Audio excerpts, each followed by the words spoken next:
Sa pagpapatuloy ng pangatlong bahagi ng ating recap, ang pangkat ng NIS na pinamumunuan ni Taewong ay agad na lumipad patungong Morocco, kasama si Dogon na palihim na pumasok sa eroplano. Nagulat si Hairi nang makita siya, ngunit pumayag na huwag sabihin sa sinuman. Sinabi sa kanya ni Dogon na hindi siya nagtitiwala sa NIS, kaya gusto niyang mismong tumulong na mahanap si Kim Woogi. Samantala, sinira ni Kim Woogi ang kanyang telepono, kaya mas mahirap na ngayon matrack ang kanyang lokasyon. Gumagamit ang team ni Taewong ng mga drone para hanapin siya, ngunit makalipas ang ilang araw, hindi pa rin nila siya mahanap. Sinuhulan ni Jessica ang mga opisyal ng pulisya ng Moroccan, na nagtuturo sa kanila na hanapin si Kim Woogi bago ang mga Nazi. Samantala, nagsagawa ng search warrant si Kang sa bahay ni Jessica. Si Dogon, gamit ang kanyang mga kasanayan sa ninja, ay hinahanap din si Kim Woogi habang itinatago ang kanyang pagkakakilanlan. Naging kainahinala ang koponan ng NIS kay Dogon at nagsimulang sumunod sa kanya. Kalaunan, nakita ni Dogon ang mga plastik na bote sa isang rooftop, isang palatandaan na ang mga residente ay mga Koreano na hindi nakakainom ng lokal na tubig ng Moroccan. Mabilis niyang nakilala ang bahay ni Kim Woogi at pumasok sa loob, sa wakas ay hinarap siya at binugbog. Sa sandaling iyon, dumating ang mga pulis na natunton ang lokasyon ni Kim Woogi. Inaresto nila pareho sina Dogon at Kim Woogi. Dumating din ang mga ahente ng NIS sa pinangyarihan, ngunit nabigong kumbonsihin ang pulisya na ibigay si Kim Woogi, na dinala sa istasyon ng pulisya at ikinulong sa tabi ni Dogon.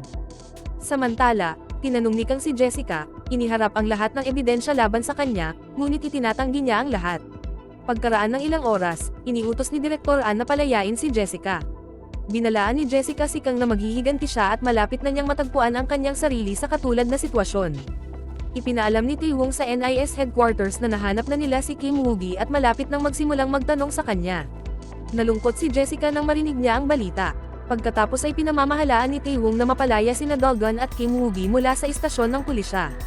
Ang pagdadala kay Kim Woogi sa Korean Embassy, sina Hong Sang at Min ay may balak na patayin si Kim Woogi, kung saan medyo kumpiyansa si Min sa plano.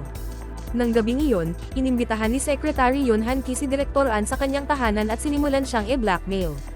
Nagpakita rin si Min at ipinakita ni Yoon ang katibayan ng katiwalian ni An, na nagbabantang ilantad ito sa media maliban kung pumayag si An na palitan ang pangkat ng NIS sa Morocco na nakahanap kay Kim Woogi. Galit na umalis si Direk An. Pagkatapos ay kinuha ni Min sina Lily at Kim Do-soo para patayin si Kim Woogi, at tumungo sila sa Morocco para isagawa ang plano. Sa embahada, sinimulang tanungin ni Taewong at ng kanyang koponan si Kim Woogi, ngunit tumanggi siyang makipagtulungan at walang malinaw na sagot. Nagwala ang galit ni Dogon at sinimulan siyang bugbugin. Nahulog si Kim Woogi sa kanyang upuan at namimilipit ito sa sakit. Napansin nila na siya ay talagang isang adik sa droga at nagsimula siyang mamalimos ng droga. Sinubukan ni Taewong na bigyan siya ng painkiller, ngunit pinigilan siya ni Dogon, iginiit na ito na ang pagkakataon nila para ipagtapat sa kanila ang totoo. Nauwi ito sa away ni Dogon at Taewong. Gayunpaman, kinuha ni Harry ang iniksyon at sinabi kay Kim Woogi na kung hindi siya magsasabi ng totoo, hindi siya makakakuha ng iniksyon. Sa bingit ng kamatayan, sa wakas ay inamin ni Kim Woogi na binayaran siya ng vice-presidente ng John at Mark na si Michael ng $5 milyon para ibagsak ang eroplano. Agad siyang binigyan ni Harry ng iniksyon na nagligtas sa kanyang buhay. Pagkatapos, naghanda ang team ni Taewong na dalhin si Kim Woogi sa airport para isakay siya pabalik sa Korea. Gayunpaman, inatasan sila ng pulisya ng Moroccan na dumaan sa ibang ruta, na humantong sa kanila sa isang bitag. Pinaputukan ng mga mamamatay tao ang kanilang mga sasakyan, na ikinamatay ng ilang ahente ng NIS. Nakasunod sina Dogon at Harry sa likod nang marinig nila ang putok ng mga baril. Mabilis ang takbo ni Dogon patungo sa team ni Taewong. Samantala, matapang na nilabanan ni Taewong at ng kanyang koponan ang mga asasin. Ngunit si Kim Woogi ay binaril sa binti, na nag-iwan sa kanya na sugatan. Saktong dumating sina Dogon at Harry para tumulong, at lahat sila ay nagmamadaling bumalik sa embahada. Ipinaalam ni Taewong kay Kang ang tungkol sa pag-atake at ang kritikal na kondisyon ni Kim Woogi. Labis na nag-aalala si Kang. Samantala, ipinadala ni Min ang kanyang mga tauhan sa embahada upang tapusin sina Dogon at Kim Woogi. Tinutuya ni Min si Kang, sinabing sinira niya ang kanyang plano. Si Kang ay galit na inatake si Min, ngunit dumating si Direktor An at ipinag-utos na arestuhin si Kang. Nalungkot si Kang at tinanong si Direk An kung sumali rin siya sa hanay ng mga tiwali. Si Jessica, na ngayon ay nakalaya mula sa punong tanggapan ng NIS, ay nakita si Kang na nakaposas at ngumiti sa kanya. Pagbalik sa embassy, dinala ni Taewong at ng iba pa si Kim Woogi sa loob. Tumawag si Taewong ng doktor para sa mga tagubilin sa pagsasagawa ng operasyon. Sa patnubay ng doktor sa isang video call, nagawa nilang alisin ang bala sa binti ni Kim Woo-gi, ngunit maraming dugo ang nawala sa kanya. Naalala ni Harry mula sa mga file na ang blood type ni Kim Woo-gi ay type O. Sa kabutihang palad, si Dolgon ay mayroon ding type O na dugo at nag-donate ng ilan upang iligtas ang buhay ni Kim Woo-gi. Nang malaman ni Jessica na nabigo ang planong pagpatay kay Kim Woo-gi, siya ay nabalisa. Gayunpaman, nananatiling kumpiyansa si Min, na inihayag na nagpadala siya ng pangkat ng NIS Black Ops sa embahada upang alisin ang lahat. Samantala, bumisita si Sang-mi sa media headquarter para humiling ng pahintulot na magsagawa ng press conference. Habang dinadala si Kang matapos siyang arestuhin, nagawa niyang patumbahin ng mga gwardya, nakawin ang isa sa kanilang mga telepono, at tinawagan ang media division ni President Kook Pio. Sinabi niya sa reporter na maraming traidor sa loob ng NIS na ginagawa ang lahat upang pagtakpan ang pagbagsak ng eroplano, at kasama rin si Secretary Yon. Agad na isinulat iyon ng reporter at iniabot ang note sa assistant ng presidente. Biglang dumating si Yon at pinagbabawalan siyang ipakita ito sa presidente. Sa sandaling iyon, nagpakita si punong ministro Hong, kinuha ang tala, at pinunit ito kaagad. Samantala, nagsimula na ang press conference, at sinisisi ni Sang-mi ang pagbagsak ng eroplano sa kanyang asawa at dynamic company. Ikinagulat ito ni Edward Park at nagdudulot ng isang kaguluhan sa media.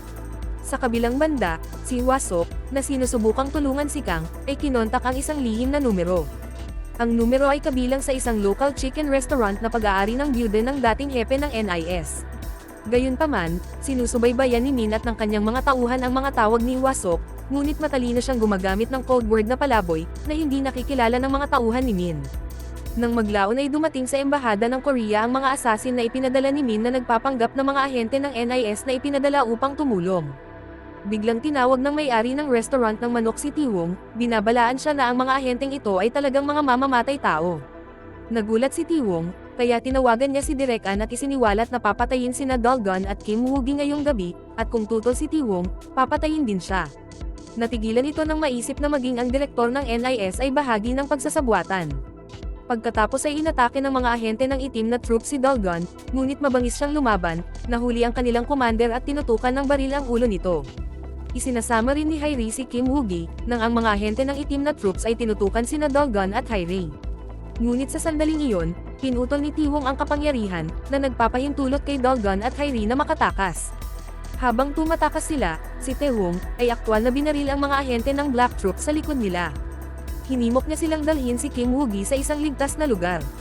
Halos hindi na sila nakarating sa safe zone, ngunit hindi sumuko ang Black Troops team at nagpasabog ng bomba sa loob.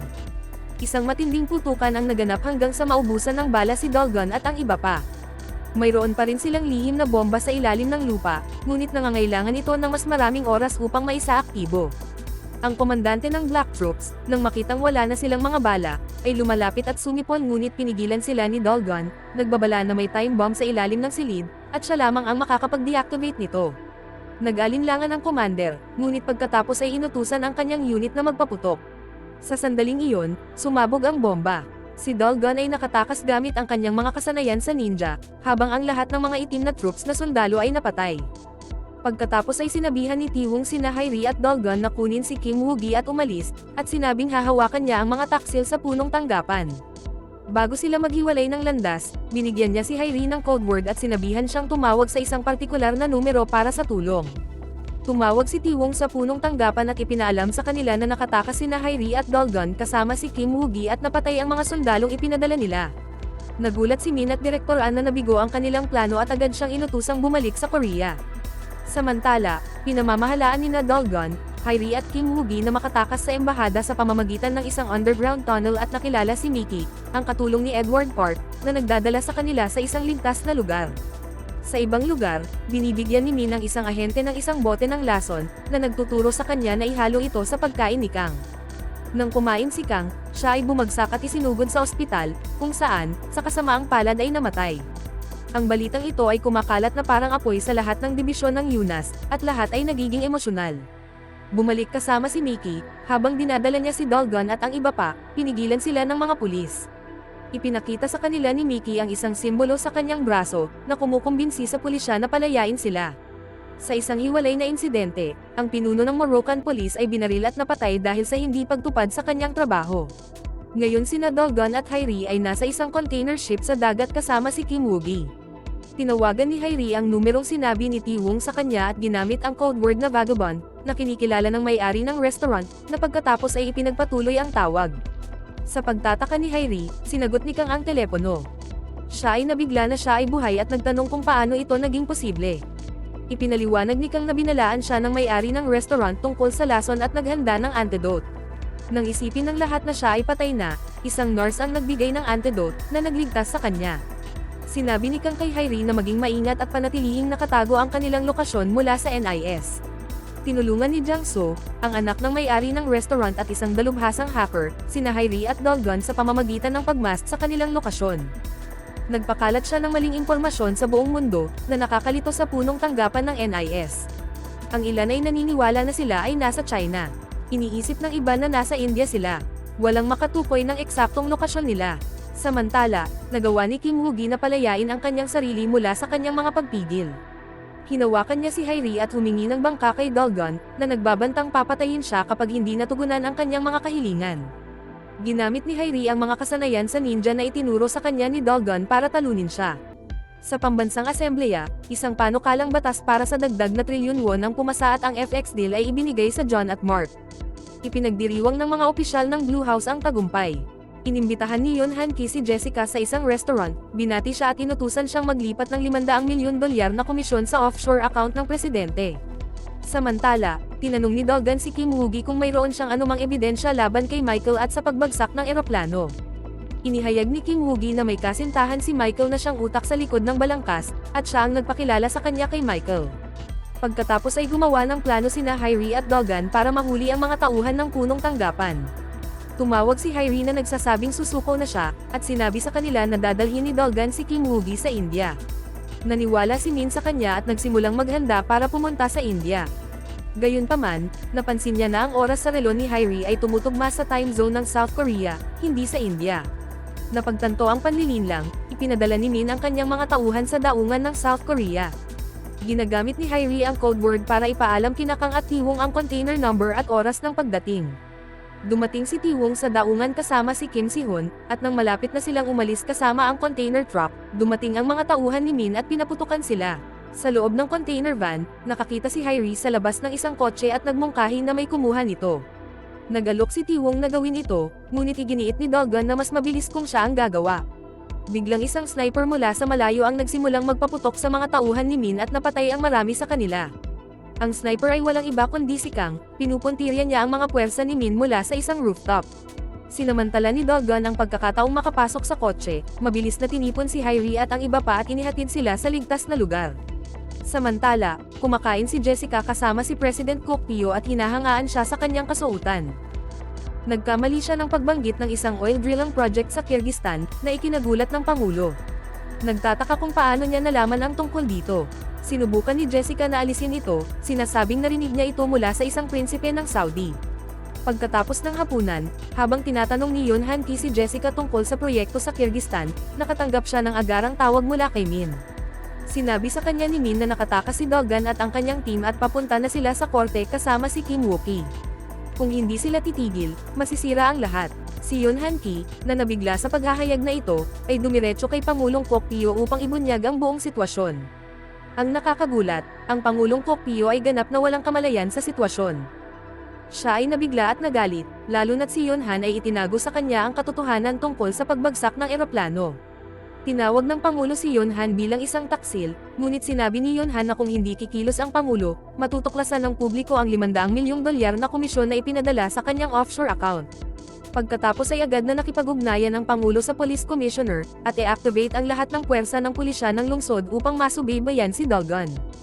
Ang lungsod ay inilagay sa mataas na alerto at naglagay ng maraming checkpoint sa kalsada. Samantala sa korte, ang pagdinig ay isinasagawa sa pagbibigay ng testimonya ni Sang-mi. Nang tanungin ng hukom si Edward Park para sa kanyang saksi, sinabi niyang malapit nang dumating si Kim Woo-ki upang ibunyag ang lahat. Hinahabol ng pulisya ang kotse ni Dolgon at si Kay Jang-soo ay hinak ang mga CCTV camera ng lungsod upang may broadcast ang kasalukuyang nagaganap na footage sa social media. Kaya nagpataas ito ng pag-aalala sa publiko kung bakit hinaharang ng pulisya ang pagpasok nila sa korte. Sa mataas na hukuman, nakatakdang ipagpatuloy ang pagdinig, ngunit hindi pa dumarating si Kim Woo-ki. Humiling si Edward Park ng maikling extension mula kay Judge Ansang, na sumang-ayon na magbigay ng karagdagang 30 minuto. Gayunpaman, sinubukan ni Yoon Han Ki na impluwensyahan ang punong mahistrado na tapusin kaagad ang sesyon sa pamamagitan ng panunuhol sa kanya. Nagpadala ng mensahe ang punong mahistrado kay Judge Ansang upang wakasan ang sesyon, ngunit si Judge Ansang, sa pagiging matapat, ay hindi pinansin ang mensahe at nagpasya na bigyan si Edward Park ng karagdagang oras na hiniling. Biglang umabot sa dead end ang sasakyan ni Dogon at pinalibutan sila ng mga pulis mula sa lahat ng panig. Inutusan ni Min ang kanyang mga tauhan na magpaputok, ngunit sa sandaling iyon, isang helicopter ang lumitaw sa itaas. Ito ay isang lokal na helicopter ng news center doon para sa live coverage. Dahil sa live broadcast, hindi sila pwedeng paputukan ng pulis. Samantala, tinawagan ni Yoon Han ang may-ari ng channel ng balita at nagbanta na ilalantad sa publiko ang kanyang mga talaan ng katiwalian kung hindi niya ilalayo ang mga reporter. Ang may-ari ng channel na natatakot sa banta, ay nagsabi sa mga mamamahayag na ilayo ang helicopter. Ang mga mamamahayag ay napilitang umalis, na nagbigay ng pagkakataon sa koponan ni Min na paputukan si Dogon at ang iba pa. Sumuko sila ngunit sa kabila nito, inutusan ni Min ang mga pulis na muling magpaputok. Biglang nagpaputok ang isang pulis, na nagudyok sa lahat ng mga pulis na sumama. Si Dogon at ang iba pa ay nagtago sa likod ng sasakyan na malapit ng sumabog, nang dumating ang isang truck upang i-cover sila. Sinabihan sila ng driver ng truck na umalis kaagad. Bumalik sila sa kotse at tumungo sa korte, ngunit maya-maya lang ay nasira ang sasakyan. Kailangan nilang magpatuloy sa paglalakad para makarating sila sa nasabing hukuman. Sa labas ng korte, bumulaga sa kanila ang mabigat na presensya ng mga pulis. Gayunpaman, ang mga naulilang miyembro ng pamilya ay napagtanto na may mali, kaya't sumalakay ang mga ito sa mga pulisya upang linisin ang daan para kina Dogon at Hyrie. Naglaban din sina Taewon at Si Han para ma-distract ang mga pulis. Nang makita ito, si Dogon ay namangha at naramdaman na ang mga tao ay itinaya ang kanilang buhay upang tulungan sila. Pero hindi pa rin natatapos ang mga problema niya. Sa rooftop ng korte ay naghihintay si Lily na may dalang sniper rifle. Habang dinadala ni Dogon at Hyrie si Kim Woo-gi sa korte, nagpaputok si Lily ngunit na-miss niya si Kim Woo-gi, sa halip ay si Hyrie ang nasaktan. Dumating ang iba para ipagtanggol sila. Si Lily ay wala nang nagawa, kaya matagumpay sina Dogon at Hyrie na naipasok si Kim Woo-gi sa courtroom. Si Lily ay nabigo, kaya nagsabi siya sa kanyang kasama na bumalik na. Sa sandaling iyon, isang baril ang nagpaputok, na ikinamatay ng kasama ni Lily. Nagtago at tinawagan ni Lily si Jessica, sinabing inatake siya ng hindi kilalang sniper. Samantala sa courtroom, nagsimula ang pagtatanong kay Kim Woo-gi. Ibinunyag niya na binayaran siya ng vice-presidente ng John and Mark Asia Company na si Michael ng $5 milyon para sa pagbagsak ng eroplano. Nang humingi ng ebidensya, sinabi niyang lihim siyang nag-record ng video habang tinatanggap ang pera mula kay Michael, at ang video ay nakaimbak ng pribado sa kanyang website. Nagbigay siya ng pangalan ng website at password. Nang na-access ang website, ang video ay natagpuan at na-play, na nagpapakita na si Michael na nagbibigay ng pera kay Kim Woo-gi. Ibinunyag din sa video ang teroristang si Jerome, ang sumire sa makina ng eroplano. Ang kahindik-hindik na balitang ito ang nagbigla sa lahat sa courtroom. Nagtapos ang pagdinig sa korte, at si Judge Ansang ang naghatid ng hatol. Inanunsyo niya na ang dynamic ay pagmumultahin ng $10 bilyon won dahil sa hindi pagtiyak sa kaligtasan ng eroplano. Tinanggap ni Edward ang kasalanan at sumang-ayon sa kabayaran. Idineklara din ng hukom ang John at Mark bilang ang mga kriminal na sangkot sa insidente at ipinatawag ang kanilang mga opisyal.